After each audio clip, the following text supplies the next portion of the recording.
పవిత్ర క్షేత్రం ధర్మస్థలంపై జరిగిన కుట్రలు తేలిపోవాలి. అక్కడ అత్యాచారాలు, హత్యలు జరిగాయని చెప్పిన ముసుగు వ్యక్తి ఎలాంటి ఆధారాలు చూపలేకపోయాడు. తాను స్వయంగా పూడ్చారని చెబుతున్న చోట్ల ఎలాంటి ఆనవాళ్లు బయటపడకపోవడంతో అతని అసలు రంగు బయటపడింది. అతడు చెప్పినవన్నీ బూటకమని తేలడంతో అరెస్ట్ చేశారు. తన కూతురు ధర్మస్థలంలో తప్పిపోయిందని చెప్పిన సుజాత భట్కు అసలు సంతానమే లేదని తేలింది. కట్టుకథలతో, ఫేక్ చిత్రాలతో కుట్రలో భాగస్వామిగా మారిన ఒక యూట్యూబర్ సమీర్ కు కష్టాలు మొదలయ్యాయి.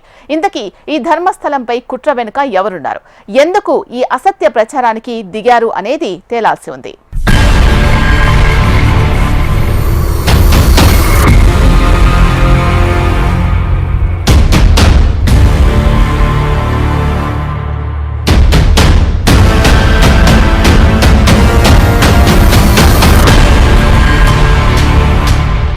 కర్ణాటకలోని ప్రసిద్ధ పుణ్యక్షేత్రం ధర్మస్థల వ్యవహారం కొత్త మలుపు తిరిగింది.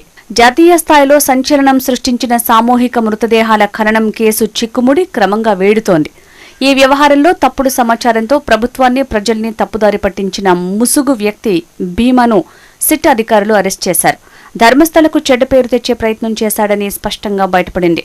ఇన్నాళ్లు చేసిన ఆరోపణలు బూటకమేనని దర్యాప్తులో తేలింది.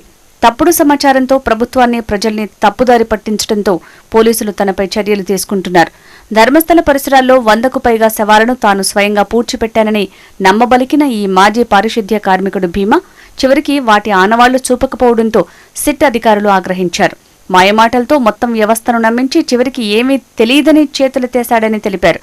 భీమాను సిట్ ప్రధాన అధికారి అయిన ప్రణబ్ మహంతి పలుమార్లు విచారించారు. అతను మాయమాటలు చెప్పి వ్యవస్థను నమ్మించి ఇప్పుడు తనకేమీ తెలియదని అంటున్నాడని విచారణలో గుర్తించారు.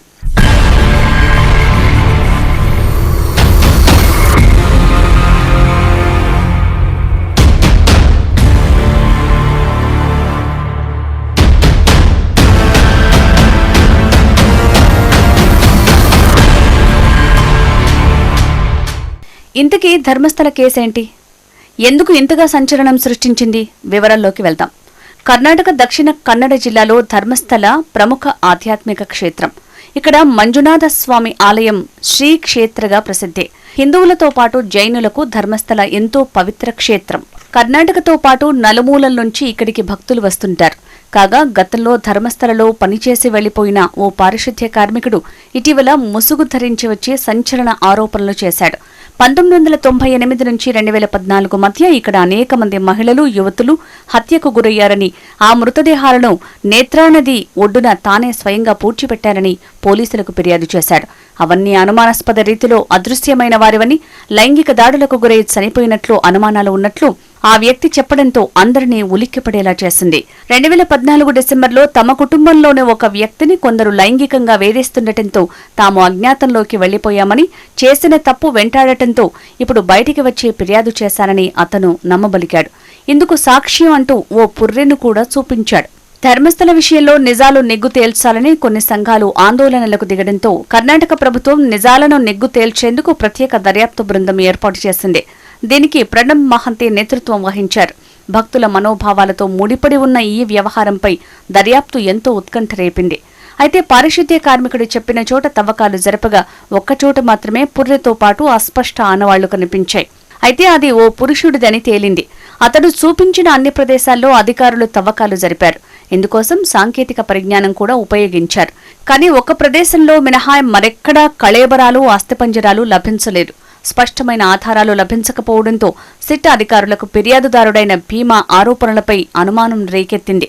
దీంతో లోతుగా దర్యాప్తు నిర్వహించగా ఆశ్చర్యకరమైన నిజాలు వెల్లడయ్యాయి. ఈ విషయంపై ఇటీవల అతడు మాట మార్చి ట్విస్ట్ ఇచ్చాడు. నాకు ఒకరు పుర్రెను ఇచ్చి సిట్ అధికారులకు ఇవ్వాలని సూచించారు. న్యాయస్థానంలో అర్జీ కూడా వారే వేయించారు. నేను 2014 నుంచి తమిళనాడులోనే ఉంటున్నానని తెలిపాడు. దీంతో ఈ వ్యవహారం మరో మలుపు తిరిగింది. ఈ ముసుగు వ్యక్తికి విక్టిమ్ ప్రొటెక్షన్ కింద సిట్ రక్షణ కల్పించింది. అయితే ఈ వీడియో ఈయన పేరును తమ సౌలభ్యం కోసం భీమా చిన్నయ్య అని ఉపయోగించింది.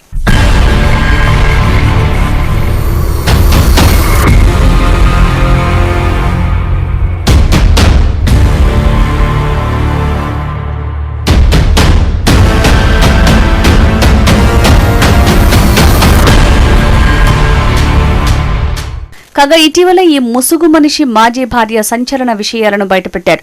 25 ఏళ్ల క్రితం తమ వివాహమైందని, తన మీద నిత్యం అనుమానంతో గొడవ పడేవాడు. అతని బాధలు పడలేక విడాకులు తీసుకున్నా. అతడు ధర్మస్థల గురించి చెప్పేవన్నీ అబద్ధాలే అని మండిపడింది.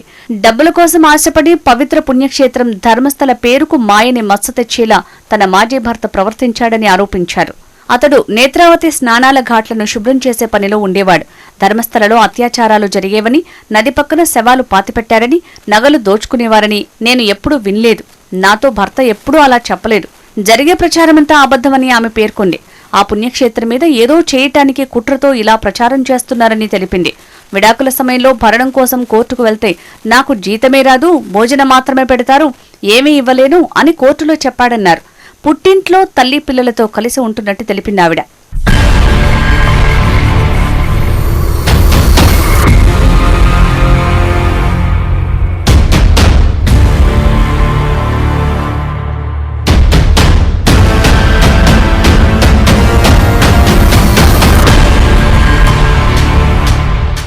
ధర్మస్థల వ్యవహారంలో మరో మహిళ కూడా కీలకంగా నిలిచింది.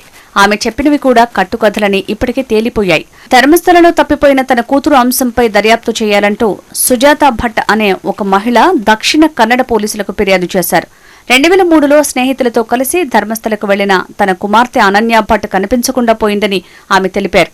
అప్పట్లో ఫిర్యాదు చేస్తే పోలీసులు పట్టించుకోలేదని, తనను బెదిరించి పంపించారని ఇటీవల ఆవేదన వ్యక్తం చేశారు. దీంతో పోలీసులు కేసు నమోదు చేసి ధర్మస్థల కేసుతో పాటుగానే దర్యాప్తు చేపట్టారు. అయితే దర్యాప్తులో ఆమె చెప్పిందంతా అవాస్తవమని తేలింది. అసలు సుజాత భట్కు సంతానమే లేదు. గతంలో ఎప్పుడో చనిపోయిన తన మేనకోడలి ఫోటోను అనన్య అంటూ పోలీసులకు, మీడియాకు చూపించింది. అనన్య చదువుకుందని చెప్పిన కాలేజీలో దర్యాప్తు చేయగా ఆ పేరుతో తమ కాలేజీలో ఏ విద్యార్థి లేరని కాలేజీ వారు స్పష్టం చేశారు. తాను సీబీఐ ఆఫీసులో పనిచేశానని సుజాత భట్ చెప్పగా ఆమె ఎప్పుడూ తమ దగ్గర పనిచేయలేదని సదరు అధికారులు తెలిపారు. దీంతో భయపడిపోయిన సుజాత భట్ ధర్మస్థల కేసుతో సంబంధం ఉన్న 2 ప్రముఖ వ్యక్తులు తనతో అలా చెప్పించినట్లు ఆమె పేర్కొంది. సుజాత భట్ ని కూడా పోలీసులు అరెస్ట్ చేసే అవకాశాలు కనిపిస్తున్నాయి.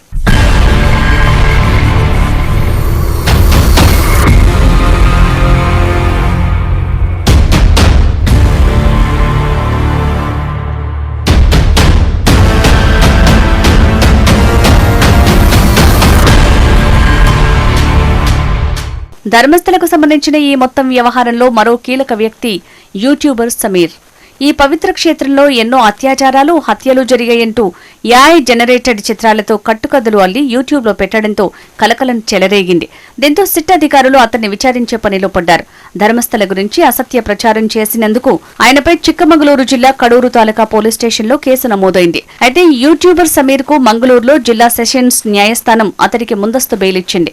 తనకు ప్రాణహాని ఉందని భావించి సెషన్ న్యాయస్థానంలో బెయిల్కు దరఖాస్తు చేశారని సమీర్ తెలిపాడు. భద్రతా కారణాలతో తాను ధర్మస్థల స్టేషన్కి రావడానికి సాధ్యం కాదని తెలిపాడు. తన స్నేహితునిపై దాడి జరిగిందని తెలిపాడు. ఒకవేళ తాను వస్తే భద్రత కల్పించాలని కోరాడు. 15 రోజుల్లోగా విచారణకు హాజరవుతానని, దయచేసి తనకు భద్రత కల్పించాలని సమీర్ పోలీసులకు ఓ లేఖ రాశాడు.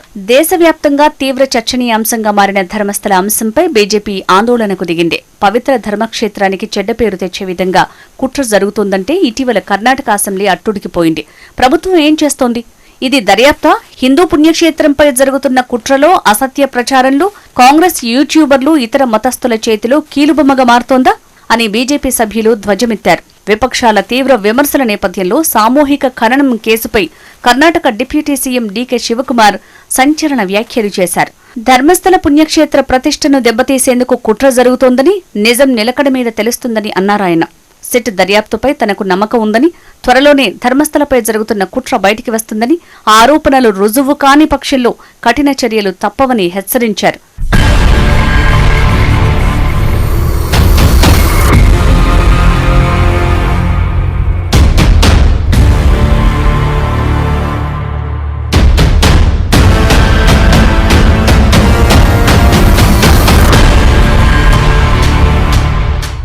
నేను ఇప్పటికీ ధర్మస్థల మంజునాథస్వామి భక్తుడినే. ధర్మస్థల వీరేంద్ర హెగ్డే చేసిన సేవలను గౌరవిస్తాం. భక్తునికి, దేవుడికి ఉన్న సంబంధానికి మనం భంగం కలిగించరాదు. అలాగని నేనేం ధర్మస్థలకు అనుకూలంగానో వ్యతిరేకంగానో మాట్లాడటం లేదు. చట్టానికి ఎవరూ అతీతులు కారని, చట్టం తన పని తాను చేసుకుపోతుందనే విషయాన్ని గుర్తు చేస్తున్నా. ఒకవేళ ధర్మస్థలపై నిజంగా కుట్ర జరిగి ఉంటే విచారణలో బయటపడుతుంది. తప్పెవరు చేసినా శిక్ష అనుభవించక తప్పదు అంటూ స్పష్టం చేశారు. మరోవైపు ముసుగు వ్యక్తి చూపించిన అన్ని ప్రదేశాల్లో అధికారులు తవ్వకాలు జరిపారని, ఒక్క ప్రదేశంలో మినహా మరెక్కడా కళేబరాలు, అస్థిపంజరాలు లభించలేదని హోంమంత్రి పరమేశ్వర్ తెలిపారు. యూట్యూబర్లు ఇకపై తప్పుడు కథనాలను ప్రసారం చేస్తే కఠిన చర్యలు తీసుకుంటామని హెచ్చరించారు.